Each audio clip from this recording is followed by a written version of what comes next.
Minister Ehud Olmert says the Israeli government's plans to move Palestinians living in Gaza into a zone in the south of the territory will be internationally interpreted as being a concentration camp. The humanitarian city to be built in the ruins of Rafah was announced by Israel's defense minister last week. Olmert has previously insisted that it will amount to ethnic cleansing and will be seen not as saving Palestinians but throwing them away. This is how the international community will understand these camps to be. They don't need me to interpret them what it is.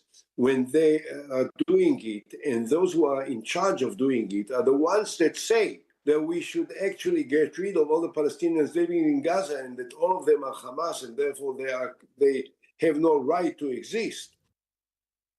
Recapping the top story this hour, the body of Nigeria's former President Muhammadu Buhari has been flown home to be buried tomorrow in his hometown in Katsina State.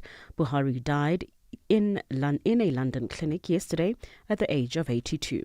For any news stories you would like to share with us, please do send an email to newsroom@channelafrica.co.za or call us on +27 11 714 4459. For Channel Africa News, I'm Jolani Tulo Wepe.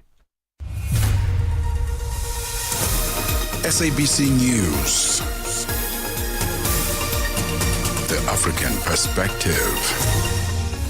In our sports headline, Zimbabwe's President Emmerson Mnangagwa inspired the rugby national team to work on defending their title in Uganda. And the lack of funding is depriving most African countries to host prestigious events. I'll be back with these and other stories at the bottom of the hour. Africa means business. Tune into Africa in Business with Thami Ngubeni for the future of the African economy. Channel Africa, the African Perspective. It is exactly 7 minutes after 4 p.m. Central African Time. A very good afternoon to you, Kenya. Good afternoon, Zimbabwe. Good afternoon to you, Ghana, Senegal, Eritrea, Ethiopia, Egypt. Good afternoon to you, Africa. Welcome to Africa in Business on Channel Africa. I'm Thami Ngubeni. We are broadcasting live from our Auckland Park studios in Johannesburg, South Africa. Do feel free to engage with us on our various social media platforms on X, Instagram and YouTube. You'll find us at Channel Africa 1. On Facebook, we are on Channel Africa. Africa in Business on Channel Africa. We begin here this afternoon. Tributes are continuing to pour in following the death of former Nigerian President Muhammadu Buhari, who passed away in London at the age of 82. The Chief Executive Officer of Megastar Media Communication, Adeniyi Ifetayo, says Buhari's presidency was marked by a blend of economic policies and philosophies. He notes that one of the defining features of Buhari's economic leadership was a focus on continuity and the refinement of existing policies. Channel Africa's business reporter, Innocent Simosa, has more. According to the CEO of Megastar Media Communication, Adeniyi Ifetayo, President Muhammadu Buhari's economic philosophy was largely shaped by a blend of economic nationalization, state-led development, and a cautious approach to liberalization. Yeah, I would like to say that President Buhari's administration was defined and characterized by a mix of economic policies and philosophies. So one notable aspect was the emphasis on the continuity and refinement of existing policies. The administration pursued various initiatives aimed at diversifying the economy. Such initiative, the monetary policy, that is the Central Bank of Nigeria implemented various monetary policies, including reducing interest rate, so as to stimulate economic growth. Also, infrastructure development was also key. The administration invested in infrastructure projects, such as railway revival, and because it's been moribund, some of our railway line. So he brought that back. He says Buhari was a champion of social investment. Also, in the area of social investment program, launched various social investment programs, including the End Power program, providing job opportunity for young Nigerians, the homegrown school feeding program, providing meals, I think 1 meal a day for public school children. And also the conditional cash transfer program, which provide financial assistance to vulnerable households for those that they regarded as they don't have 5,000. 5,000 should be around about $400. But to what extent did Buhari's focus on economic nationalism, such as import substitution and border closures, help or harm Nigeria's economic growth and self-sufficiency goals? I must credit him that when he came in, tried to reduce the flamboyant lifestyles of the office of the president, first and foremost, reduce his salary by 50%, and while his vice president also followed suit, and some state governors also did the same, and also the Joint Matriculation Exam Board, which had never remitted any fund when he came into power because he fight anti-corruption, like he said. If we don't fight corruption, if you try to fight corruption, yes, and the corruption will fight you. As Nigeria reflects on President Buhari's legacy, his economic choices continue to spark debate between the promise of self-resilient and the realities of a complex global economy. For Channel Africa News, I am Innocent Samosa in Johannesburg. Connecting Africa to the world. Africa in Business with Thami Ngubeni brings you the latest insights on Africa's economy. It is exactly 12 minutes after 4 p.m. Central African Time. Now, Zambia's State Mining Corporation is pushing for the United States to grant the country exemptions from the proposed copper import duties. This came after U.S. President Donald Trump announced that his administration would impose a new 50% tariff, and this would be on all copper imported into the United States. Kakenenwa Moyangwa, who heads the Zambian Consolidated Copper Mines, the ZCCM, says the U.S. tariffs could undermine a major infrastructure initiative such as the Lobito Corridor project, which aims to facilitate the export of critical raw materials and particularly copper and cobalt. For more on this, we joined on the line by political economist Kevin Tutani. A very good afternoon to you, Kevin. Good to have you with us on Africa in Business. Great. Good afternoon, and thank you for having me as well. So this extra 50% tariff that the U.S. president has imposed, which will be coming into effect from the 1st of August, is not only around copper, but we see that there are other metals, steel, for example, also 50% tariff, and aluminium as well. And if we're looking at auto parts and auto parts, that's sitting at around 25%. What is the rationale that the U.S. President Donald Trump has put forward for this move? Look, the way that the world, normally operates seems to be about to be deflected because of the actions of President Donald Trump. And it's very unfortunate because you look at it in terms of copper, steel, aluminium will be subject to 50% tariffs under what they call Section 232 tariffs, right? But you look at, for example, what's going on with copper. Let's start with copper.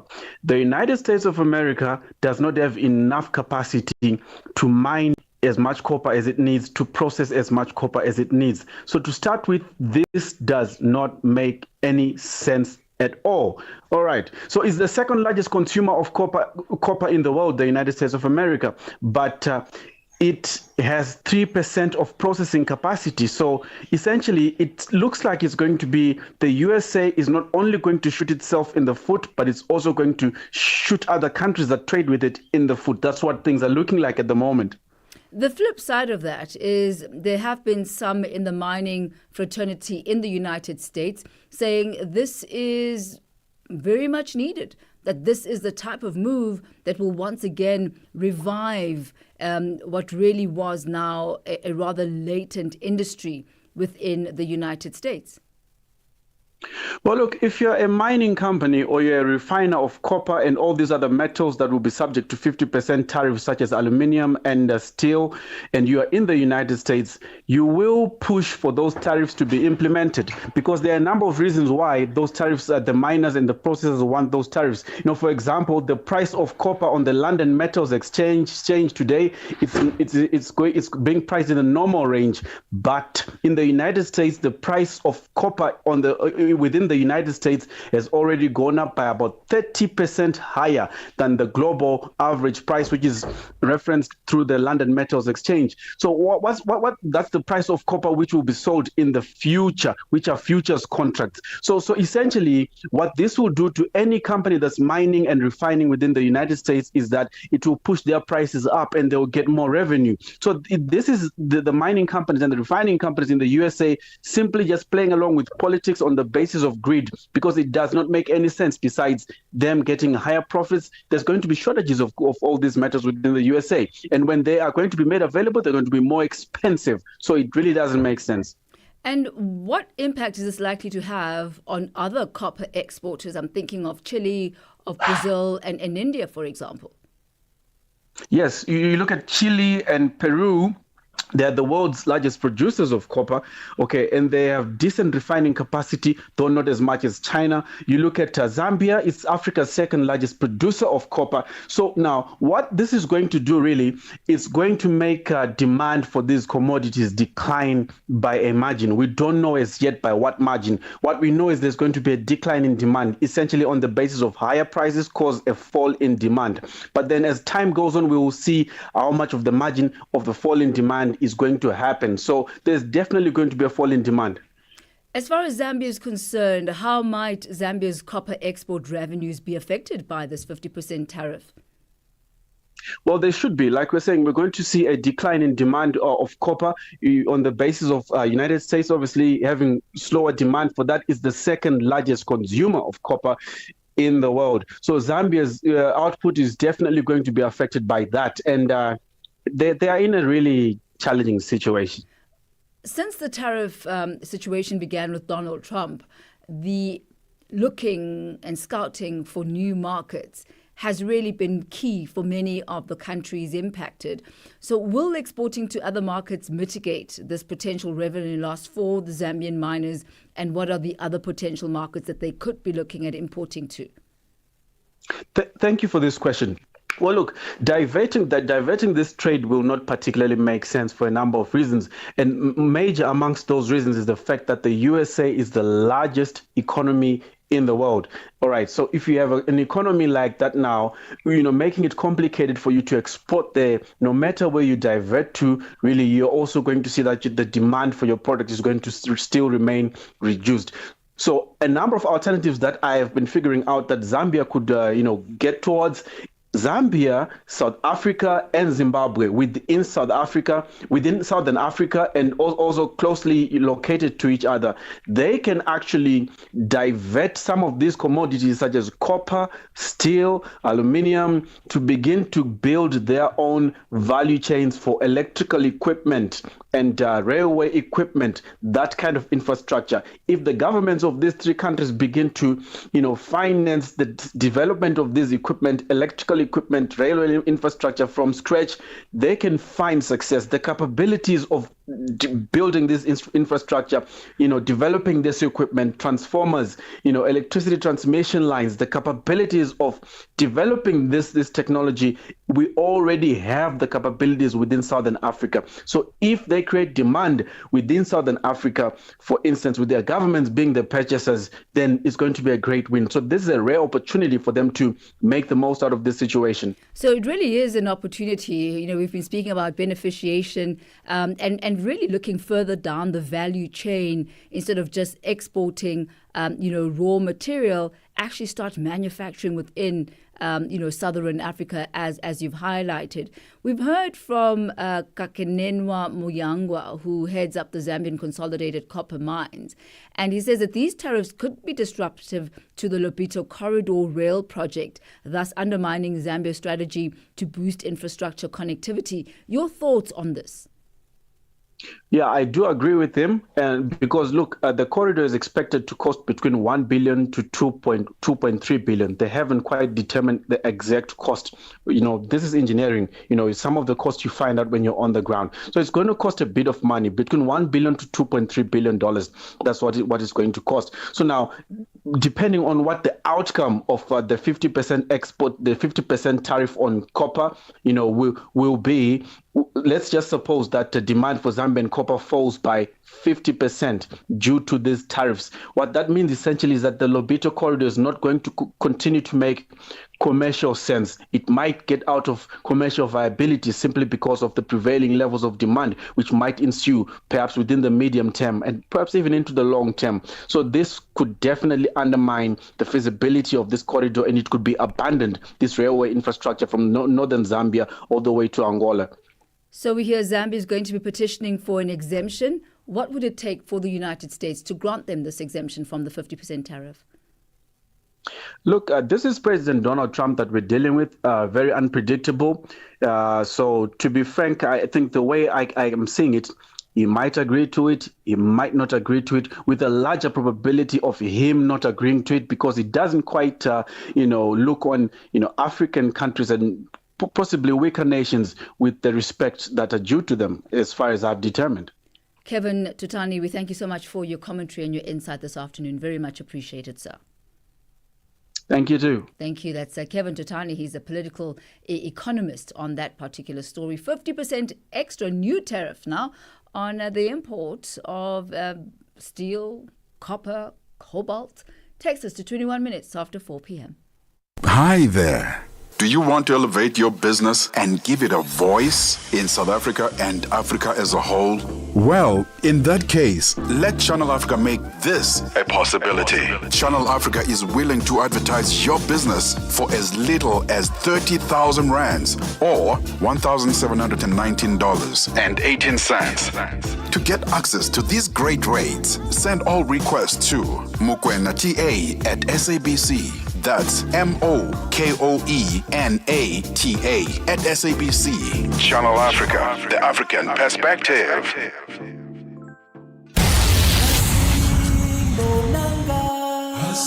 This Mandela Month, Channel Africa invites you to walk in the footsteps of a giant.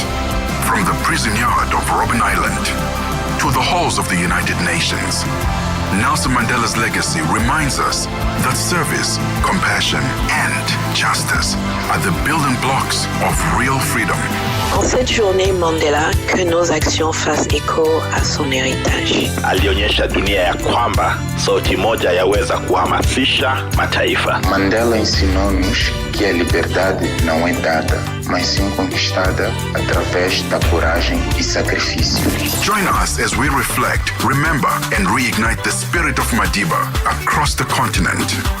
This is more than a day. It's a call to action. Channel Africa, the African perspective. From markets to innovation. From markets to innovation.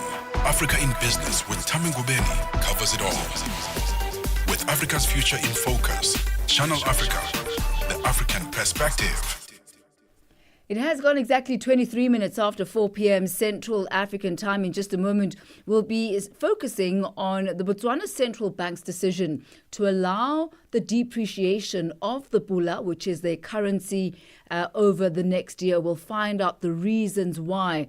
And this will be up from the 1.51% rate, which was set in December of 2024. Also, in our radar this afternoon, the protests that are taking place in Angola, all around the rising fuel and transportation prices. Also on our radar today, we'll focus on grants in South Africa, where South African non-governmental organization Solidaritate, or Solidarity's Helping Hand, says the country should prepare for what they term a perfect social welfare storm. What exactly do they mean by this? All that and a whole lot more coming up this afternoon on Africa in Business.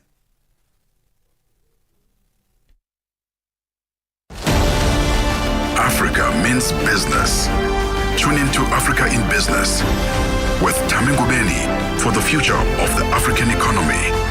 Channel Africa, the African perspective. It is exactly 25 minutes after 4 p.m. Central African time. Now, the Botswana Central Bank says it will allow its Pula currency to depreciate by 2.76%. This is over the coming year. This is in an effort to enhance the competitiveness of domestic goods and services, and also to help protect foreign exchange reserves, which have shrunk steadily since the year 2018, reaching a now record low of 5.2 months imports cover in February. The Southern African country reviews its exchange rate twice a year, then adjusting it upwards or adjusting it downwards through a crawling band exchange rate regime under which the Pula is pegged. For more on this, we joined this afternoon by Obonye Akhalebotswe, a senior economics lecturer at the University of Botswana. A very good afternoon to you. Good to have you with us. Welcome to Africa in Business. Good afternoon, and thank you for having me. So, Botswana's central bank has announced that the Pula will depreciate by 2.76% over the next year, and this is up from the previous 1.51%. What are the factors that justify this accelerated depreciation strategy? Thank you, sir, very much. If you would know, the Botswana economy has not been doing very well. For instance, in 2024, it contracted by around 3%. And again, this year is expected to contract by another 0.4%. And then the second part is that if you look at the export staple, which is the diamond mining, it has not performed well for some time, and it's not expected to rebound anytime soon. Then the third factor that has led to this decision is that when you look at the mining sector, it too has recorded low growth rates, which to me is a reflection of its reliance on the mining sector as well as on the government. And then the fourth part is that the imports on the other side have been on the rise and are expected to continue on this trajectory.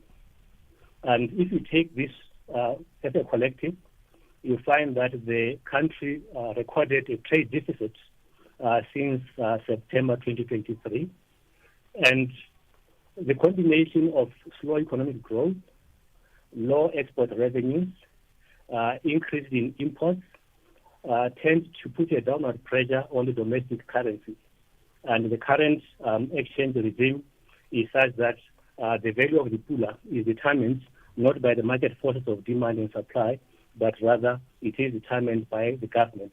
So they have been putting it at a certain rate, but now with the foreign exchange reserves decreasing significantly over the last 3 years, this makes the exchange rate policy intervention unsustainable. And it is for that reason that the government has decided that they could step in and allow it to depreciate by more than they've allowed it in the past.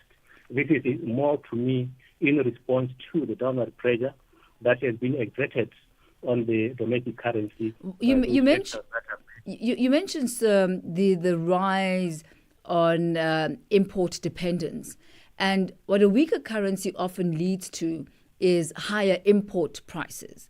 Could this depreciation significantly drive inflation in the country and then, as a ripple effect, impact the cost of living for the ordinary citizen? Well, it can be denied that it is possible that it can have some inflationary effects on the economy, but that depends to a large extent on the extent to which the country is importing the goods that are consumed within the domestic economy. When we look at Botswana, the country pegs the Pula to a basket, including the South African rand. How does economic volatility in South Africa and perhaps, in fact, in other SADC economies impact this policy?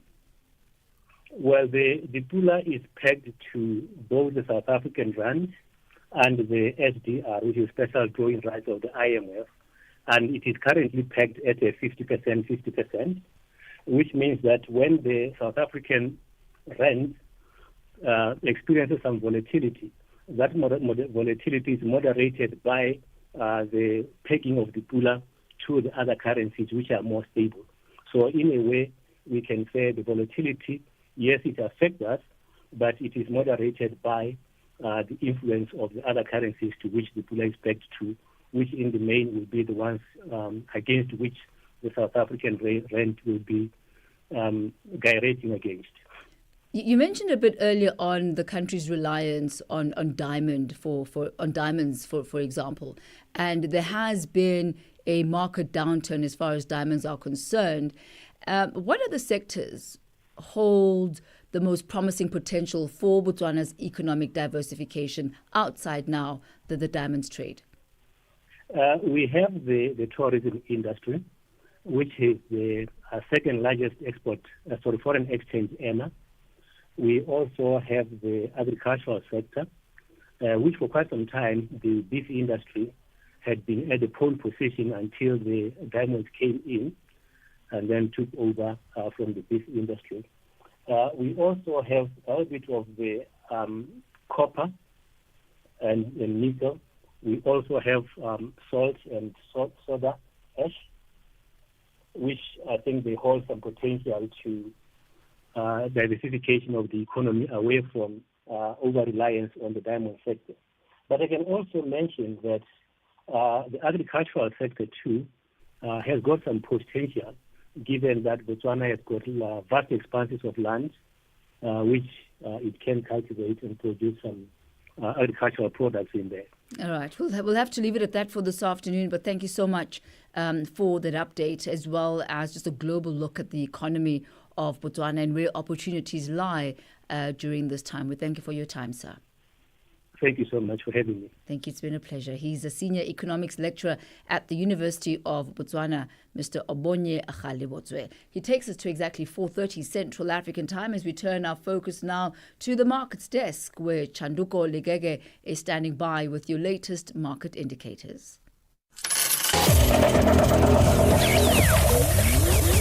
Business News on Channel Africa.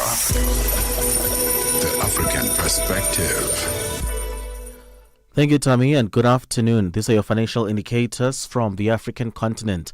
$1 is trading at 17 Rand 93 in South Africa, Botswana 13 Pula 20, Namibia 17 Namibian dollars 93, Zambia 23 Kwacha 14. In Kenya, the dollar is at 128 shillings 786, Ethiopia 137 bih 406, Uganda 3,000 shilling 564, Tanzania 2,000 shillings 603.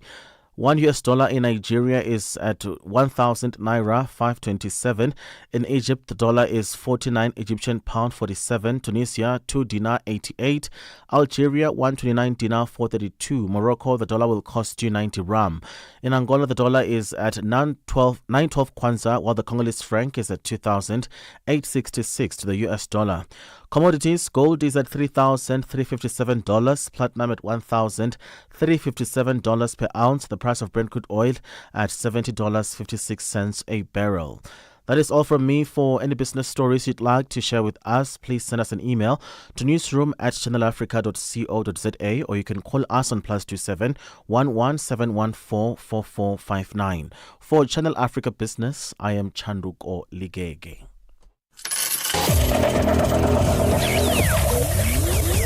Business News on Channel Africa. The African Perspective. And heading over now to the sports desk for the business of sport with Figile Lingwati. Sports on Channel Africa. The African Perspective. Thank you, Thami. In this hour, we begin with tennis news. Jannik Sinner is making huge leaps up the all-time prize money list in men's tennis, and he jumped above a true Wimbledon legend as he won his first title at the All England Club. Sinner's 4-set win against Carlos Alcaraz was pretty conclusive as he dethroned the two-time defending champion to become the first Italian to win the title at Wimbledon. It was his fourth Grand Slam title, and he now just needs to clinch the crown at the French Open to join the elite club of players to win all four majors. That moment may well come in 2026, but for now, Sinner is counting his winnings from his latest Grand Slam win. A record-breaking $4 million was handed out to Sina and women's champion Iga Swiatek this year, with the prize money windfall taking Sina past 7-time Wimbledon champion Pete Sampras in the all-time prize money list. Sina has now won $45 million in prize money, which takes him total past Sampras, who won $43 million in a career that saw him lift 14 Grand Slam titles. Alcaraz is still ahead of Sina in the all-time prize money list, with his Wimbledon prize money of a little over $2 million, taking his career to a total of $47 million. That total takes Alcaraz above Daniil Medvedev in the all-time prize money list and up to number 6th in the list. Now, with business of sport in football, most African countries have challenges with the lack of sport facilities and infrastructure due to lack of financial support. Morocco hosted the WAFCON in 2022 and is also hosting the ongoing 2024 WAFCON, and they are receiving significant financial support, with the Confederation of African Football (CAF) increasing the prize money and the Moroccan government investing heavily in the development of women's football. South Africa has been hosting COSAFA tournaments, and the question is why mother bodies COSAFA and CAF fail to rotate the tournaments to allow other countries to develop their sport facilities through hosting. Former Football Association of Zambia Minister Simata shed more light on why other countries are not able to host these tournaments. I find it difficult to answer the question why, because why is about motive, is about insider. I have yet not learned to read minds and hearts. But let me answer your question the other way around, rather than concentrate on why. Let's look at Morocco. I will speak on the men's football. In 1992, at the Senegal Africa Cup, hosted by Senegal, firstly, they built a very good stadium in Dakar. Minister Simata says most African countries have to start to realize that to host events, it's a team effort.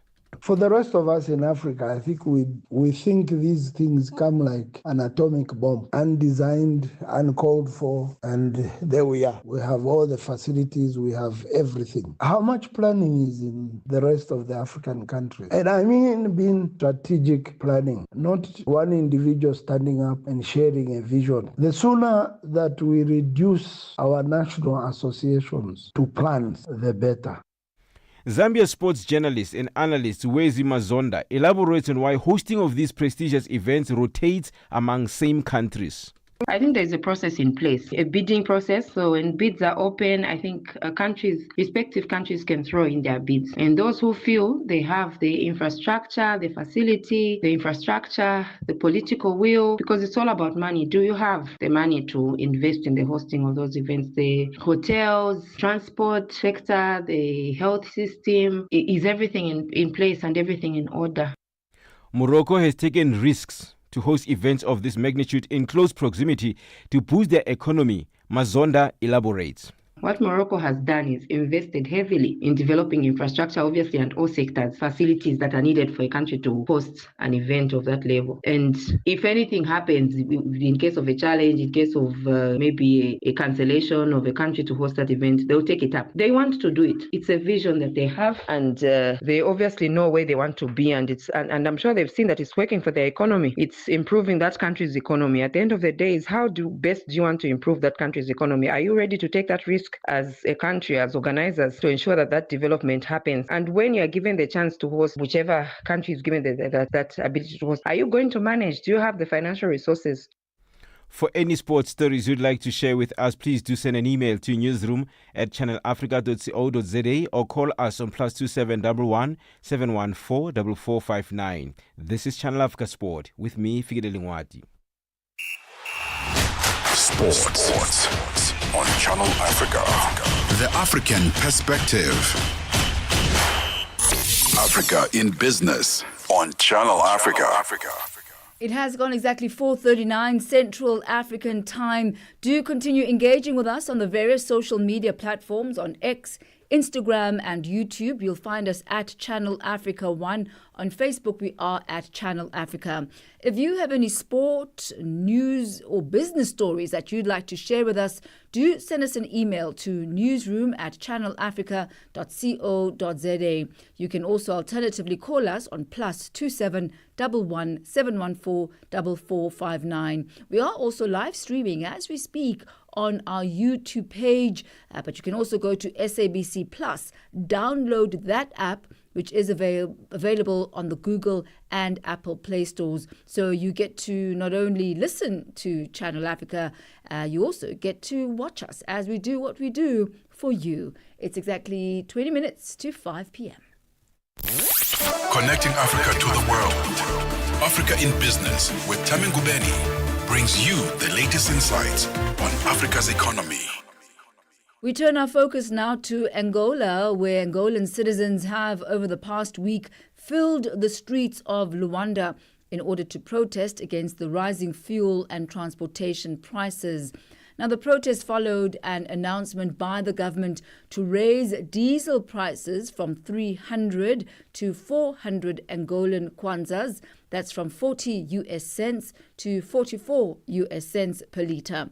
The citizens say Angolan government is mismanaging resources while the majority continue to struggle with poverty, hunger and malnutrition. Joining us this afternoon is the National Union for the Total Independence of Angola, UNITA's National Secretary for Communications and Marketing, Evaldo Evangelist. A very good afternoon to you. Welcome to Africa in Business. Good afternoon, and good afternoon to everyone listening to us at this specific moment. And so we have seen this increase of prices from 40 US cents to 44 US cents per litre. What are the reasons that have been given by the government for its decision to raise the price of fuel? Along the years, the government has been subsidizing the fuel prices to keep them low. But recently, the government has decided to slowly take over take away the subsidies on the prices. So that whole process, it has been done in such a way that the public hasn't been informed on exactly how it's going to work and mostly on what the benefits will be to the public. And since the first I think around about last year, the subsidies were removed. A percentage of subsidies were removed, but the problem is that people haven't really been feeling any sort of change or improvement in their lives. So this has taken to a point where it happened at a time when people's lives are extremely hard to handle in terms of economy. And your normal fees, like there's also a percentage on the school fees going up for 20%, and all this coming at once has sort of got people revolt against the government. Help us make sense of this. Angola is an oil-rich country. Why is this not adding up? Why are Angolans not benefiting from their natural resources? That's because the country's the public funds management hasn't been done in a clear form, and as you know, corruption has really go to a very, very high level in Angola. So people have lost trust in government. That's where the main problem is, and we also don't have working refineries in Angola. So basically, we export crude oil and then have to buy back the final product to be consumed here. So that's where the main problem is. And talking but corruption is obviously the main. And talking about exports, 95% of the fuel in Angola is exported. The government at the moment also has 70% of government revenue coming from fuel itself. Exactly. But how was this allowed to go on for so long? Yes, this is when you have when you've been for quite a while a one-party system, it gets to a point where every institutions and all that are made or are done according to a specific political party's point of view. And because we've been having democracy since 1992, but from there we also went through a civil war for quite a while. It ended in 2002. So basically, what happens is the government controls everything. We have a system which could be considered, with all the inverted commas, it could be considered a dictatorship system in Angola.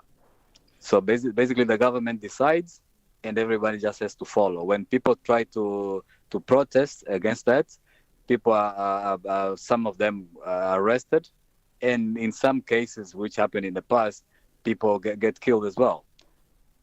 We're seeing now Angolans taking to the streets, protesting. The rise of inflation, the rising fuel costs will obviously impact their daily lives, and affordability will be impacted.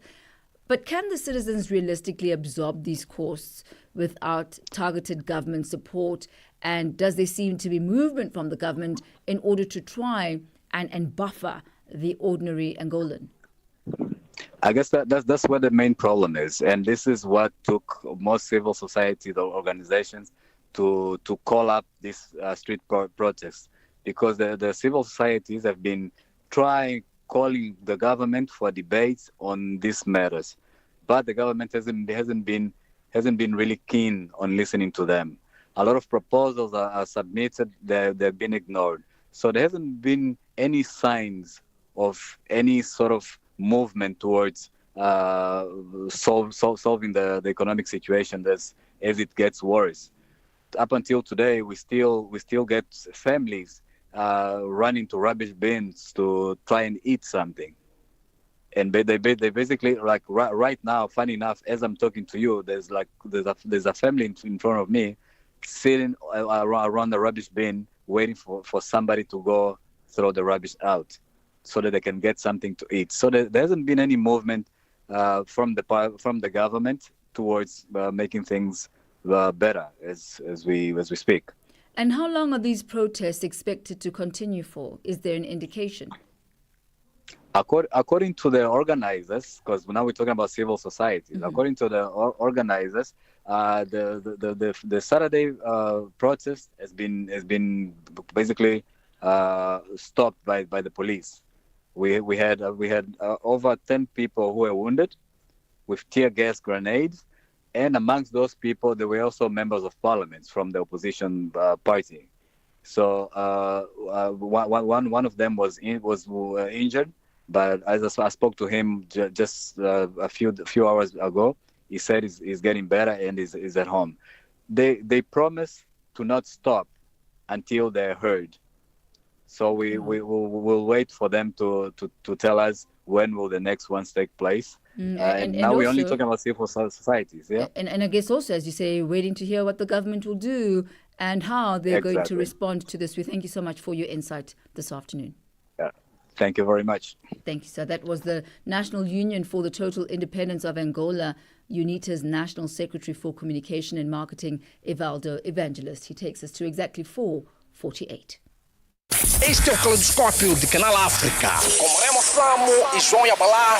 O surto da cólera em Angola tem causado grande preocupação, afetando já mais de metade das províncias do país. Simultaneamente, a Agência dos Estados Unidos para o Desenvolvimento Internacional, USAID, um dos maiores doadores mundiais de assistência humanitária, decidiu não priorizar os países com maior incidência de malária. Para discutirmos as causas do alastramento da cólera em Angola e os impactos dessa decisão da USAID, convidamos o Dr. Jeremias Agostinho, médico e mestre em saúde pública, para partilhar a sua visão sobre o tema. A doença, nesse momento, representa o maior risco de saúde pública que nós temos. Nos últimos anos, a nossa preocupação esteve sempre centrada com os casos de malária, os casos de tuberculose e também de infecção por VIH-Sida. A forma como, em pouco menos de 2 meses, os casos de cólera vêm aumentando, acaba por representar, nessa altura, um dos maiores desafios que o país tem. É expectável que, nesta fase, o número de casos venha a aumentar. De segunda a sexta-feira, das 20 às 21 horas locais, este é o Caleidoscópio do Canal África. Africa means business. Tune into Africa in Business with Thami Ngubeni for the future of the African economy. Channel Africa, the African perspective. We turn our focus now to South Africa, where a non-governmental organization called Solidariteit Helpende Hand, which is the Solidarity Helping Hand, says that the country should prepare for what they term as, I quote, a perfect social welfare storm. They say this is because the economy continues to decline while the government spends more money on grants than on development. The non-governmental organization was reacting to the budget vote by the Minister of Social Development, Sisisi Tolashe, recently. Sisi Sekhalo has more on the story. The financial year of our budget allocation is 294 billion rand. Of this amount, 284 billion rand is allocated for monthly direct transfers to 27 million social assistance beneficiaries. This constitutes 96% of our total budget. An amount of 24.7 billion rand is allocated to SASSA for grant administration over the MTF period. The National Department of Social Development has set aside an amount of 52 million rand as a transfer to 22 National Council. At the heart of our collective response lies the social grant system, a vital and consistent lifeline that reaches millions to ensure that no one is left behind. Every month, more than 19 million social grants are paid without fail. These grants continue to support those who are at risk of falling through the cracks. That was the Minister of Social Development in South Africa, Sisisi Tolashe, presenting her budget in the National Assembly last week, indicating that the biggest chunk of it will go towards social grants. This does not bode well for some. Non-governmental organization Solidarity Help and the Hunt says while the department's total budget for the new financial year amounts to $16 million, 96% of it goes to social grant beneficiaries, and that means only 4% of that funding will be used for any form of development or planning. Spokesperson Renee Roux explains. Social grants play a vital temporary role in addressing urgent need, and no one is advocating for the sudden removal of that safety net. However, Solidarity Helping Hand believes that true restoration and justice happen through development and education and training. People in rural areas don't just need to survive, they need to be empowered. We need meaningful investment in schools and skill training and infrastructure, access to information and entrepreneurship. Grants should be the stepping stone and not the end goal. Roux adds that there are alternative ways on how the country can move forward while growing the economy and creating jobs. She says among those could be focusing on small and local businesses. At Solidarity Helping Hand, we strongly believe that sustainable development is the only way to create lasting change. Relief cannot build a country. Only education, training, and economic empowerment can. Our suggestion includes then prioritizing education and skills development that match the demand of the job market, focusing on practical training that empowers young people to create and to find works, and supporting small and local businesses, especially in the underserved areas, through infrastructure, market access, and incentives, encouraging strong partnerships between civil society, private enterprise, and government to coordinate job creation and service delivery. And then, most importantly, government policy must shift away from emergency relief and more towards long-term development. For Channel Africa, I'm Sisi Sekhalo in Johannesburg, South Africa. Connecting Africa to the world. Africa in Business with Thami Ngubeni brings you the latest insights on Africa's economy. The CEO of the Nelson Mandela Children's Fund, Dr. Linda Ngubeni, says ahead of the annual Mandela Day, it is crucial to create safe spaces for children. She was speaking at the fund's 30th anniversary in Johannesburg in commemoration of Mandela Day 2025, a day dedicated to honouring Nelson Mandela's legacy of unity. Mandela Day is an annual global celebration that takes place on the 18th of July to honour the life and the legacy of Nelson Mandela. Nhlanhla Mahlangu reports. As the nation prepares to commemorate Nelson Mandela's birthday on Friday, the 18th of July, it was a day of fun and laughter at Gold Reef City this past weekend, when nearly 200 children gathered to celebrate Madiba's legacy. The CEO of the Nelson Mandela Children's Fund, Dr. Ngubeni, says the event is one of the most significant ones that they do every year. It is a continuation of a tradition that was started by our founder, President Nelson Mandela. So in the week leading to his birthday, he would typically spend some time with children. It created a platform for children to have fun with him, doing all sorts of crazy things. Some of them would be sharing their cake with him. Some of them would be whispering, "My mother thinks you Jesus" to him. So we've continued that tradition. And from our perspective, it gives us an opportunity to raise public awareness on the importance of play in the development of a child. So what children have been doing today is they just come here to get together, have fun and play in a safe space, in a protected space. She says it's important to create safe spaces for children. Well, we know that violence against children is very, very prevalent. And in South Africa, we have 4 times the global average of child murders that happen in a year. So it just tells us that children are not safe. And children are not murdering each other. It's adults that are doing that. So it becomes important that there's intentionality. And that intentionality has got to be about safe spaces at home, safe spaces in communities, and safe spaces in schools, so that children are not locked up in homes all the time. Right now, I speak to a lot of parents with young children, and they're scared to have their children playing outside because it's not safe. You would think that living in complexes, there is some level of security and safety.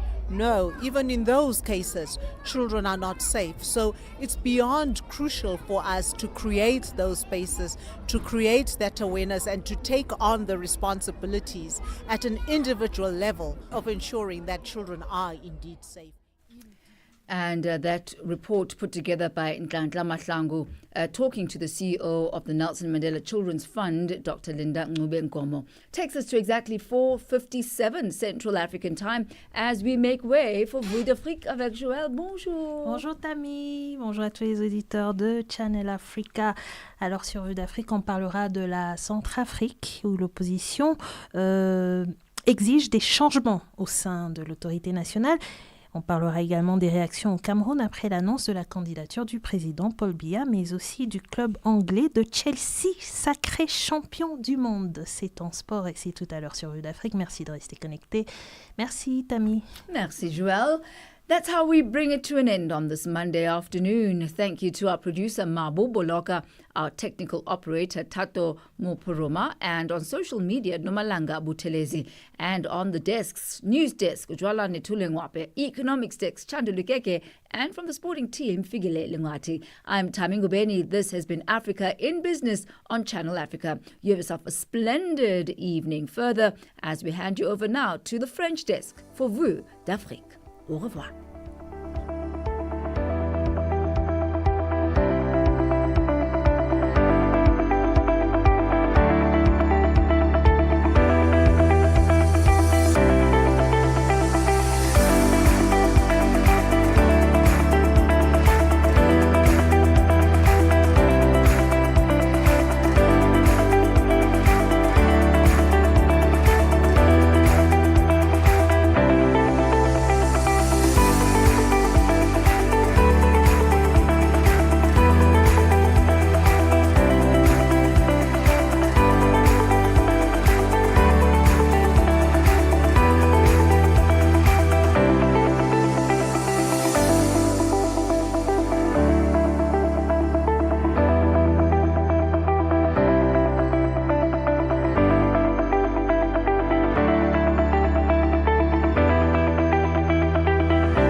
This Mandela Month, Channel Africa invites you to walk in the footsteps of a giant. From the prison yard of Robben Island to the halls of the United Nations, Nelson Mandela's legacy reminds us that service, compassion, and justice are the building blocks of real freedom. En cette journée Mandela, que nos actions fassent écho à son héritage. Alionyesha dunia ya kwamba sauti moja yaweza kuhamasisha mataifa. Mandela ensinou-nos que a liberdade não é dada, mas sim conquistada através da coragem e sacrifício. Join us as we reflect, remember, and reignite the spirit of Madiba across the continent. This is more than a day. It's a call to action. Channel Africa, the African perspective. Vue d'Afrique, un magazine des actualités en français sur Channel Africa. Rendez-vous du lundi au vendredi avec Joël Mouteba sur Channel Africa de 15h à 16h, temps universel. Channel Africa, la perspective africaine.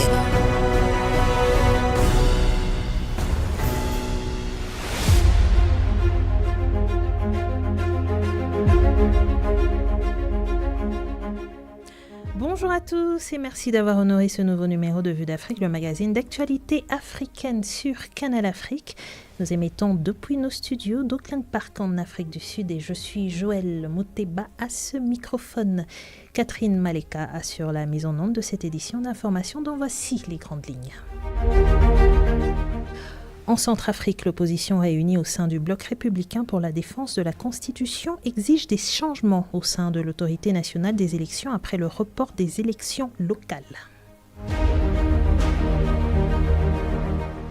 Plusieurs réactions au Cameroun après l'annonce de la candidature du président Paul Biya qui va briguer un 8e mandat à la présidentielle d'octobre prochain. Et enfin, pour les grands titres d'aujourd'hui, le club anglais de Chelsea sacré champion du monde des clubs après sa victoire 3-0 dimanche face à Paris Saint-Germain. Voilà donc pour les grands titres que j'aurai le réel plaisir de développer tout à l'heure après le bulletin d'information de Joël Kabongo. Bonjour Kabongo. Bonjour Joël. SABC, actualité. La perspective africaine. Bonjour à toutes et à tous, bienvenue à cette première édition. L'ancien chef d'État du Nigeria, Muhammadu Buhari, est mort dimanche à l'âge de 82 ans, élu en 2015 avec 54% de voix face au président sortant Goodluck Jonathan. Buhari avait promis la fin des deux maux qui rongent le Nigeria, la corruption et Boko Haram. Il a enrayé l'expansion de Boko Haram sans venir à bout du groupe armé et montrer des tendances autoritaires. Il se heurte à une récession en 2016 en raison de la chute du cours de pétrole. Son état de santé sur lequel il laisse planer le flou le conduit régulièrement hors du Nigeria à partir de 2017, année où il s'absente plus de 5 mois. 2 fois président dans sa carrière en tant que putschiste de 1983 à 1985, puis président élu en 2015, Muhammadu Buhari s'était inscrit dans la lignée des hommes forts du Nigeria. Au Mali, 2 semaines après la série d'attaques coordonnées du groupe de soutien à l'islam et aux musulmans qui ont coûté la vie à 10 soldats, l'armée malienne a mené ce